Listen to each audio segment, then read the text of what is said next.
तने गुलाम हैदर में शहरनि पारां पानी जी खोट खिलाफ़ एहतिजाज कयो वियो। गुलाम अब्बास, करीम बख्श, मोहम्मद आलिम ऐं ॿियनि चयो त सख़्त गर्मीअ में संदनि इलाइक़नि में 4 ॾींहनि खां पीअण जे पाणी जी सप्लाई बंदि आहे। हुन चयो त पाणी जी शदीद खोट सबबि नियाणियूं तोड़े मासूम ॿार परे खां पाणी भरे अचण ते मजबूर आहिनि। करोड़नि रुपयनि जूं स्कीमूं नाकारा बणियल आहिनि।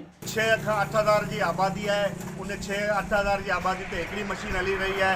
बराए महिरबानी अगरि करोड़नि जी बजट में अगरि 2 मशीनूं रखियूं वञनि त एॾी वॾी आबादी में ग़रीब माण्हुनि खे पाणी मिलणु मुहैया थींदो। अॻवाननि वसवारनि खां मुतालबो कयो त People's Colony, Fazil Town, Ahmed Shah Colony ऐं ॿियनि इलाइक़नि में पाणी जी फराहमी बहाल करे अवाम खे अदाब मां कढियो वञे। जेॾी महिल वञनि त पोल्यूशन कोन्हे, फलाणो कोन्हे, केॾीमहिल तेल कोन्हे, असांजी कॉलोनी में केरी कोन्हे, ॿियो कोई केरी कोन्हे वार वठण वारो न ॻाल्हाइण वारो, ऐं केरी कोन थो अचे त उहा ही कमु करायूं था या ही था करियूं।